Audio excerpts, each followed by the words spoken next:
என்னாலும் துதியே உம்மை அன்றி யாரை பாடுவேன் இயேசையா உந்தன் அன்பு உள்ளம் பொங்குதே உம் பாதம் பணிந்தே என்னாலும் துதியே உம்மை அன்றி யாரை பாடுவேன் இயேசையா உந்தன் அன்பு உள்ளம் பொங்குதே பரிசுத்தமே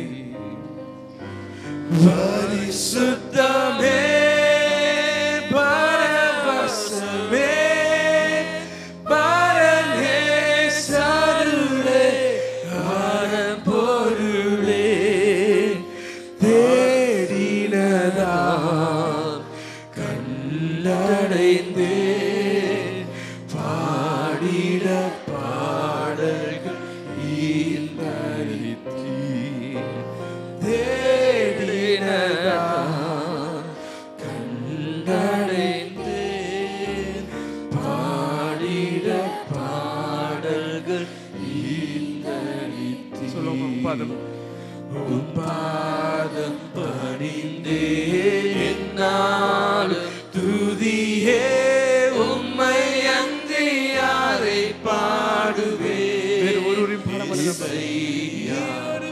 தேவன் அன்பு உள்ளம் பொங்குதே புது எண்ணெயால் புது எண்ணெயால் புது பலத்தால் புதிய கிருபை புது கவியா புது எண்ணெயால் புது பலத்தால் புதிய கிருபை புது கவியா நிரப்பினிதம் நடத்துகிறீர்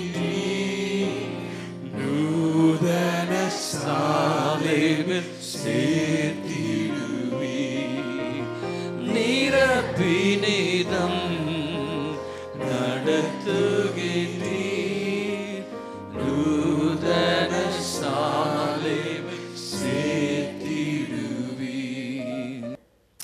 வாசிங்கள் ஏசாயா தீர்க்கதரிசன புத்தகம் 37:14-15 வசனங்களை நாம் வாசிக்கலாம். எசேக்கியா ஸ்தானாபதிகளின் கையில் இருந்த நிருபத்தை வாங்கி வாசித்தான். பின்பு எசேக்கியா கர்த்தருடைய ஆலயத்திற்கு போய் அதை கர்த்தருக்கு முன்பாக விரித்து கர்த்தரை நோக்கி இந்த இடத்துல எசேக்கியா ராஜா அவருடைய வாழ்க்கையிலே ஒரு பெரிய ஒரு சோதனை ஏற்பட்டது. அவருக்கு மட்டுமல்ல, அந்த யூதா குடிமக்களுக்கு, அவருக்கு கீழே ராஜ்யபாரம் பண்ணி கொண்டிருந்த மக்களுக்கெல்லாம் ஒரு பெரிய சோதனை ஏற்பட்டதை நாம் பார்க்கலாம். பாருங்கள், சனகரிப் என்ற அசீரியா ராஜா அந்த தேசத்தை அவன் முற்றுகை போட்டிருந்தான். அந்த ஜனங்களை அவன் மிரட்டல் வார்த்தைகளை சொல்லி பயமுறுத்தி கொண்டிருந்தான். எசேக்கியா அந்த வேளையில என்ன செய்தார் என்பதுதான் நாம் பார்க்க வேண்டிய முக்கியமான காரியங்கள். பாருங்க, நாம் கூட அநேக வேளைகளிலே அநேகம் இக்கட்டான சூழ்நிலைகளின் ஊடாய் கடந்து செல்ல கர்த்தர் சில வேளைகளில் அனுமதிப்பார். அந்த வேளையிலே நாம் எப்படி நடந்து கொள்ளுகிறோம், அல்லது நமக்கு கீழாக இருக்கிறவர்களுக்கு நாம் எப்படி நடந்து கொள்ள வேண்டும் என்று சொல்லிக் கொடுக்கிறோம், அது நம்முடைய ஜீவியத்திலே ஒரு முக்கியமான காரியமாக அது இருக்கிறது அன்பானவளே. எசேக்கியா அந்த வேளையிலே என்ன செய்தார் என்று பார்க்கும் பொழுது பாருங்கள், 15ஆம் வசனத்திலே கர்த்தரை நோக்கி என்று பார்க்கிறோம். 20ஆம் வசனத்தை வாசிக்கும்படி கேட்டுக்கொள்கிறேன்.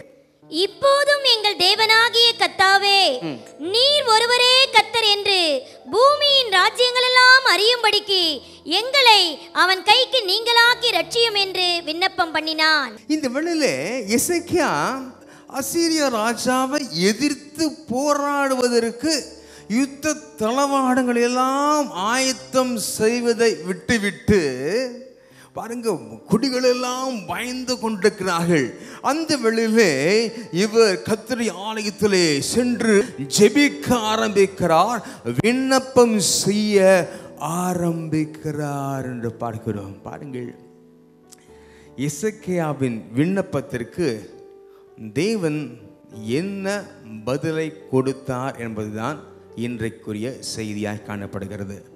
தேவனின் பதில், காட்ஸ் ஆன்சர், தேவனின் பதில் என்று நாம் பார்க்க போகிறோம். கர்த்தரை ஆசீர்வதிப்பாராக. பாருங்கள், நாம் கூட இப்படிப்பட்ட சிச்சுவேஷன், ஒரு சிக்கலான சூழ்நிலைகள், எல்லா காரியங்களிலும் இப்படிப்பட்ட சூழ்நிலைகள் நமக்கு வரும். ஆனால் அந்த சூழ்நிலையிலே நமக்கு என்ன தோணுது? உடனே அப்படி செய்யலாமா, இப்படி முடிக்கலாமா காரியங்களை? பல வகைகளிலே மனுஷனுடைய ஞானம் அது நமக்கு கிரியை செய்யும். ஆனால் இந்த எசேக்கியாவை நான் தியானிக்கும் பொழுது மிகவும் ஆச்சரியமாக இருந்தது.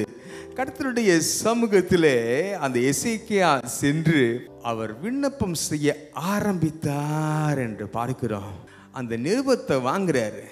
கர்த்தருடைய ஆலயத்திற்கு போய் கர்த்தருக்கு முன்பாய் அதை விரிச்சிட்டாராம். ஆண்டவரே, இதை பாரு.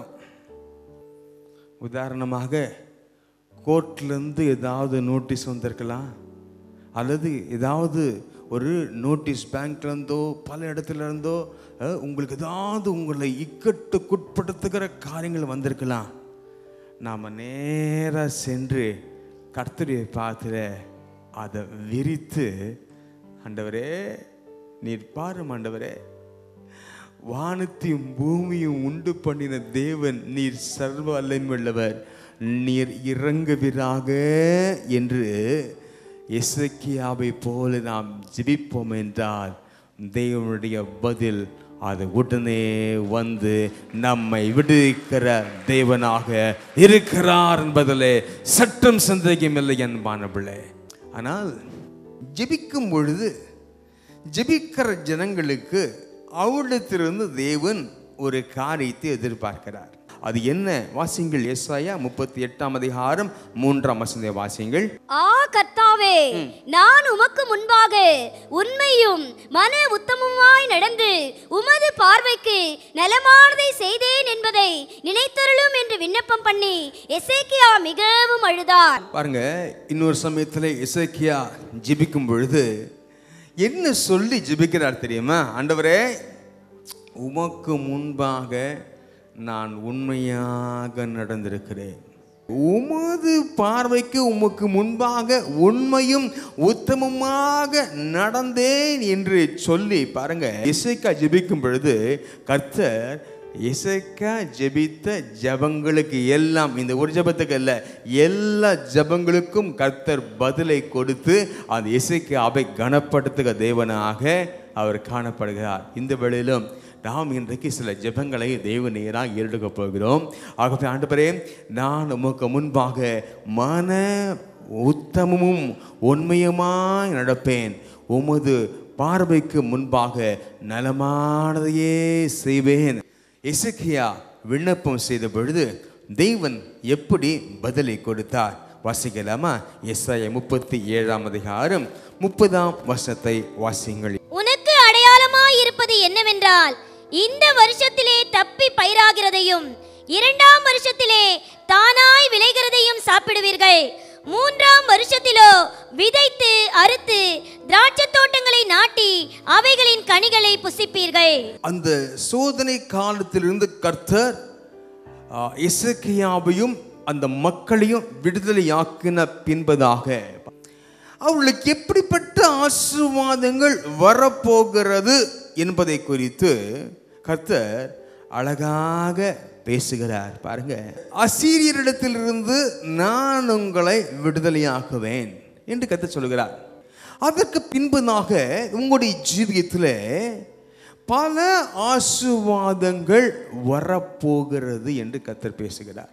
இந்த வருஷத்திலே தப்பி பயிராகிறது அப்படின்னா, அந்த அசீரியர் என்ற எதிரிகள் எல்லா வெள்ளாண்மைகளையும் அவர்கள் நாசம் பண்ணிட்டாங்க. அவர்களுக்கு வாக்கு பண்ணுகிற காரியம் என்னவென்றால், இந்த வருஷத்திலே தப்பி என்று பார்க்கிறான். பானவளே பாருங்க, அப்போ தானாய் விளைகிறதையும் அபிதமாக 3ஆம் வருஷத்தில் விதைத்து அறுத்து திராட்சை தோட்டங்களையும் நாட்டி அவர்களின் கனிகளை புசிப்பீர்கள் என்று தேவன் ஒரு காரியத்தை அவளுக்கு சொல்லுகிற தேவனாக காணப்படுகிறார். வேத பண்டிதர்கள் இந்த காரியத்தை குறித்து என்ன சொல்கிறார் என்றால், அவ்வளவு நாள் சமாதானம் இல்லாமல் முற்றுகை போடப்பட்டிருந்த நாட்களிலே அவருடைய ஜீவியம் எவ்வளவு மனத்தாங்களுக்குள்ளாக ஒரு டிப்ரெஷனுக்குள்ளாக அவருடைய ஜீவியம் சென்றதோ, அந்த அளவிற்கு தக்கதாக கர்த்தர் அவருடைய ஜீவியத்தை ஒரு சமாதான அறுவடையை கர்த்தர் கொடுத்து அவளை ஆஸ்வதிப்பேன் என்று கர்த்தர் பதிலை சொல்லுகிற தேவனாக இருக்கிறார். சமாதான அறுவடையின் ஒரு ஆசீர்வாதத்தை வாக்கு பண்ணுகிற தேவனாக நம்முடைய தேவன் காணப்படுகிறார். கர்த்தர் நம்மை ஆஸ்வதிப்பாராக, கர்த்தர் நடத்துவாராக. பாருங்கள், இந்த காரியங்கள் நடந்த உடனே தேவன் வாக்குத்தத்தத்தை கொடுக்கவில்லை. பாருங்கள், ஜெபத்தை ஏறெடுத்த உடனே கர்த்தர் அதுக்கு பதிலை கொடுக்கிறார். இவ்வளவு நாட்கள் நீங்கள் மன கஷ்டத்தோடு காணப்பட்டீங்களே, வெள்ளாண்மை இந்த வரவேண்டிய வரத்து எல்லாம் அது நின்று போயிற்றே, அது நாசமாயிற்றே என்று நினைத்தீர்களே.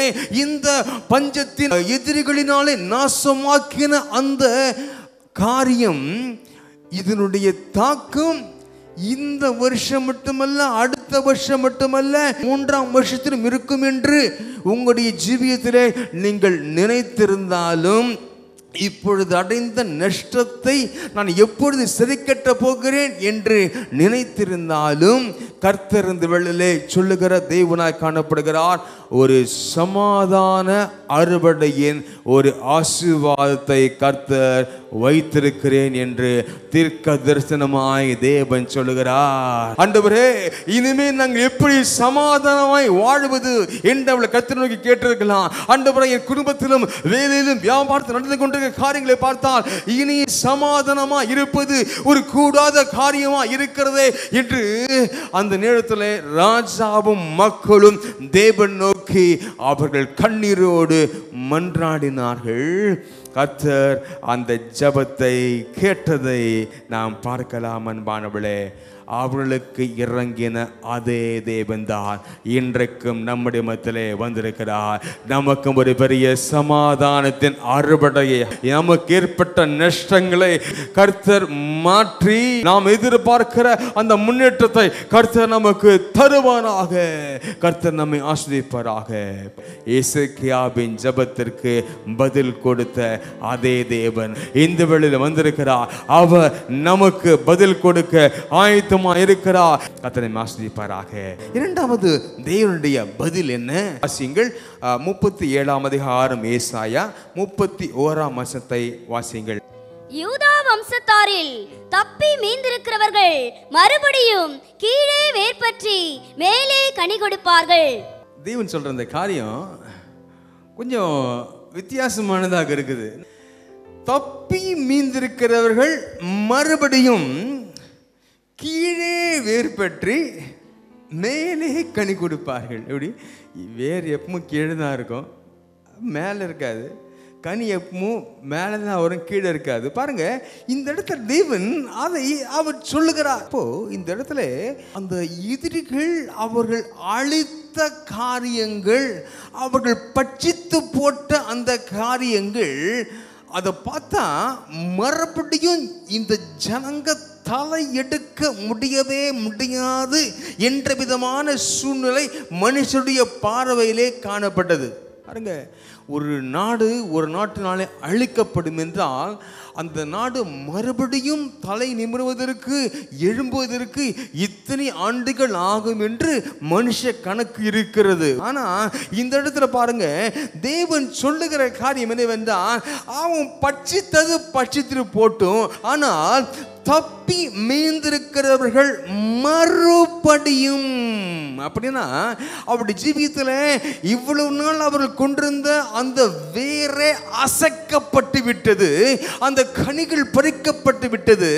தேவன் சொல்லுகிற காரியம் என்னவென்றால், மறுபடியும் வேர் கொண்டு நீங்கள் எழும்புவதினால் உங்களுடைய ஜீவியம் கனி கொடுக்கிற ஜீவியமாக அது மாறும் என்று கர்த்தர் சொல்லுகிறார். அன்பானவர்களே, நீங்க எதிர்பார்த்திராத ஆசீர்வாதங்கள், அதாவது இந்த காரியங்கள் இனி வருவதற்கு வாய்ப்பே இல்லை என்று மனுஷன் முடிவு செய்துவிட்ட அந்த காரியங்கள், எல்லாரும் சொல்லிக் கொண்டிருக்கிற அந்த காரியங்கள், அது மாற்றப்பட்டு தேவன் சொல்லுகிறார், அவருடைய வார்த்தை விசுவாசிப்பில் என்றால் விசுவாசியுங்கள். கர்த்தர் சொல்லுகிறார், மறுபடியும் கீழே வேர் பெற்றி மேலே கனி கொடுப்பார்கள். மறுபடியும் அந்த வேர் கீழே போக போகிறது. எவ்வளவு ஆழமாக போனதோ அதை விட ஆழமாக அந்த வேர் போக கர்த்தர் கிருபை செய்வாராக. அந்த கனிகளை அது கொடுக்கும்படியான அந்த source of water and everything, அதற்கான மூலப்பொருட்களை பெறும்படியாக அந்த வேர் ஆழமாக சென்று பூமியிலிருந்து அந்த வருகிற ஆசீர்வாதங்களாலே அந்த கனிகளுக்கு கொடுக்க போகிறது. அதனாலே நம்முடைய ஜீவியம் ஒரு கனி கொடுக்கிற ஜீவியமாக அது மாறும் என்று கர்த்தர் பேசுகிறார். கர்த்தர் ஆசீர்வதிப்பாராக. ஆண்டவரே, முன்னால் இவ்வளோ காரியம்லாம் ஆசீர்வாதம்லாம் காணப்பட்டுச்சு, நிறைய காரியம் காணப்பட்டுச்சு. ஆண்டவரே, இப்போ எல்லாம் போச்சே அப்படின்னு நீங்கள் யோசிக்கிறீங்களா? கர்த்தர் சொல்லுகிற காரியம், தப்பி மீந்திருக்கிற அந்த காரியங்களில் இருந்து உங்களை நான் ஆசீர்வதிக்க வல்லவராய் காணப்படுகிறேன். நீங்கள் மறுபடியும் கீழே வேர், பாருங்க, deep root, deep root.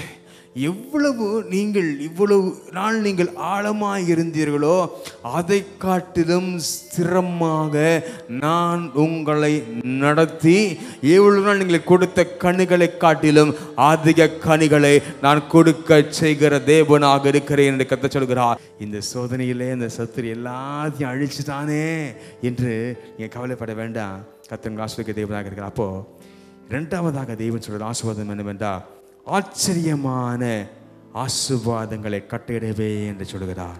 blessing of amazement, ஆச்சரியமான சில ஆசீர்வாதங்கள். அதாவது உங்களை நீங்கள் உறுதியாக சொல்ல முடியும். என்ன தெரியுமா? எல்லாம் போச்சு அப்படின்னு சொல்லுவீங்கல்ல, அவ்வளோதான் அப்படின்னு சொல்லுவீங்கல்ல, அந்த காரியங்களிலே தேவனுடைய ஆச்சரியமான கரம் இறங்கி ஆச்சரியமான ஆசீர்வாதங்களை கட்டெடுக்கிற தேவனாக இருக்கிறார். தேவனுடைய பதில் என்ன தெரியுமா? எசேக்கியா அழுதான். என்ன? அந்த நிருபத்தை விரித்து, ஆண்டவரே இது இப்படி இருக்கிறது, எப்படி இதிலிருந்து வெளிவருவேன் என்று சொன்ன உடனே கதை சொல்றாரு, கவலைப்படாதப்பா, சமாதானமான அறுவடையை உன் தேசத்திலே கட்டிடுவேன், நீ கவலைப்படாத அப்படிங்கிறத சொல்றாரு. இரண்டாவதாக, ஆச்சரியமான ஆசீர்வாதம், நீங்க எதிர்பார்க்கிறதற்கு எதிர்பார்க்கிற காரியத்திற்கு மாறுதலாக காரியங்களை நான் நடத்துவேன் என்று தேவன் இந்த ஆசீர்வாதங்களை கர்த்தர் சொல்கிறவராய் காணப்படுகிறார். மூன்றாவதாக தேவன் என்ன சொன்னார்? வாசிங்கள், ஏசாயா 37 அதிகாரம் 32 வசனத்தை வாசிங்கள். மீதியா இருக்கிறவர்கள் எருசலேமிலும் தப்பினவர்கள் சீயோன் மலையிலும் இருந்து புறப்படுவார்கள். சேனைகளுடைய கர்த்தரின் வைராக்கியம் இதை செய்யும். பாருங்க, இது ஆழ்ந்து வாசிக்கும் பொழுது, மீதியா இருக்கிறவர்கள் எருசலேமிலும் தப்பினவர்கள் சீயோன் மலையிலும் இருந்து புறப்படுவார்கள் அப்படின்ற இந்த காரியத்தை கொஞ்சம் ஆழ்ந்து அந்த சரித்திரத்தின் அடிப்படையிலும் கொஞ்சம் அதை பின்னணியத்தையும் நாம் பார்க்கும் பொழுது, அவர்களை முற்றுகை போட்டிருந்த அந்த சனகிரிப் அந்த ராஜாவுக்கு அசீரியர்களை பயந்து அவர்கள் ஓடி ஒளித்து கொண்டிருந்தார் என்று பார்க்கும். இந்த வேளையிலே அவன் அந்த மதிலை கடந்து வருவான் என்று தெரியாமல் அவர் ஒளித்து கொண்டிருந்ததை பார்க்கிறோம் அன்பானவர்களே. இந்த ஜனங்கள் அந்த ஓடி ஒளித்து கொண்டிருந்த அந்த இடங்களிலிருந்து அவர்கள் புறப்படுவார்கள் என்று நாம் பார்க்கிறோம். கர்த்தர் ஆசீர்வதிப்பாராக. பாருங்க, சோதனைக்கு பின்பதாக அவர்கள் இழந்ததை சுதந்தரிப்பார்கள் என்று பார்க்கிறோம். அவள் இழந்ததை சுதந்தரிப்பார்கள். எவ்வளவு அவர்கள் நஷ்டமானதோ அந்த இழந்த காரியமெல்லாம் அப்படி சுதந்திரிக்கும்படியாக கர்த்தர் அவளுக்கு கிருபை செய்தார். கர்த்தர் அவர்களை ஒரு நிலை நிறுத்துகிற ஒரு ஆசீர்வாதம், பிளெஸிங் ஆஃப் ரெஸ்டோரேஷன் என்று பார்க்கிறோம். மறுபடியும் அவளை கொண்டு வந்து அந்த நிலையிலே அவர் நிலை நிறுத்துகிற ஒரு ஆசீர்வாதத்தை நாம் பார்க்கிறோம். கர்த்தரை ஆசீர்வதிப்பாராக.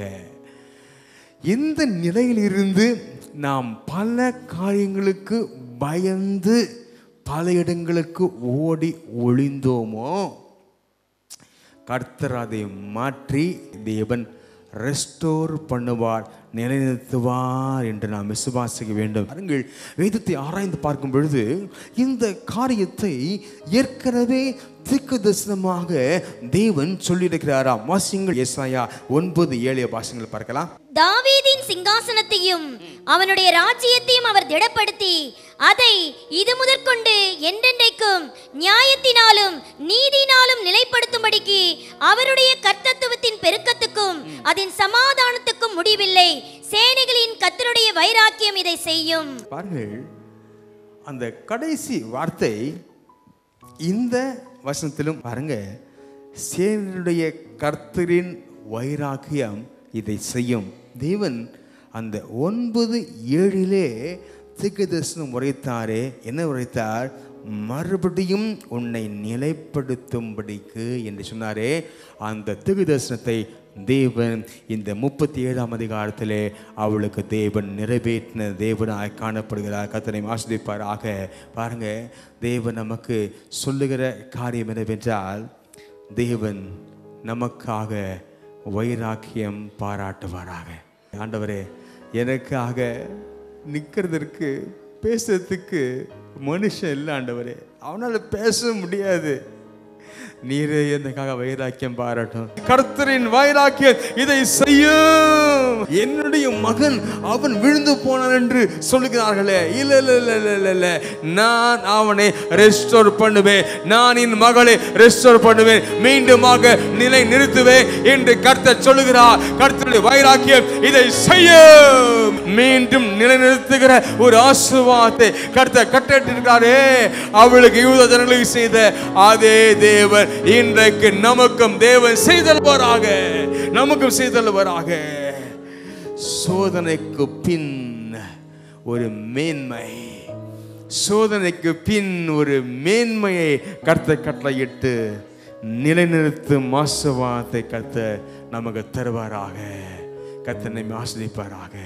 கடைசியாக ஒன்றை நான் முடிக்க விரும்புகிறேன். வாசிங்கள், ஏசாயா 37, 33, 34, 35 வாசிங்கள். ஆகையால் கர்த்தர் அசீரியா ராஜாவை குறித்து, அவன் இந்த நகரத்துக்குள் பிரவேசிப்பதில்லை, இதன் மேல் அம்பு எய்வதும் இல்லை, இதற்கு முன்பாக கேடகத்தோடு வருவதும் இல்லை, இதற்கு எதிராக கொத்தளம் போடுவதும் இல்லை. அவன் இந்த நகரத்துக்குள் பிரவேசியாமல் தான் வந்த வழியே திரும்பி போவான். என் நிமித்தமும் என் தாசனாகிய தாவீது நிமித்தமும் நான் இந்த நகரத்தை ரட்சிக்கும்படிக்கு இதற்கு ஆதரவாய் இருப்பேன் என்பதை கர்த்தர் உரைக்கிறார் என்று சொல்லி அனுப்பினார். இந்த அசீரியா ராஜா அவன் வந்து எங்கு என் எல்லைக்குள்ளே நகரத்துக்குள்ளே பிரவேசித்து விடுவானோ என்று யூதர்கள் எல்லாம் நினைச்சு கொண்டிருக்கிறாங்க. கர்த்தர் சொல்றாரு, நீ நினைக்கிறபடி ஒரு தீங்கும் உனக்கு வராது, இதன் மேல் ஒரு அம்பு எய்வதும் இல்லை, இந்த நகரத்துக்குள் பிரவேசிப்பதும் இல்லை, கேடகத்தோடு வருவதும் இல்லை, இனி கொத்தளமும் போடுவதில்லை, இந்த நகரத்திற்குள் அவன் பிரவேசியாமல் வந்த வழியே திரும்பி போவான் என்று தேவன் தீர்க்கதரிசனமாய் சொல்லுகிற தேவனாய் காணப்படுகிறார்.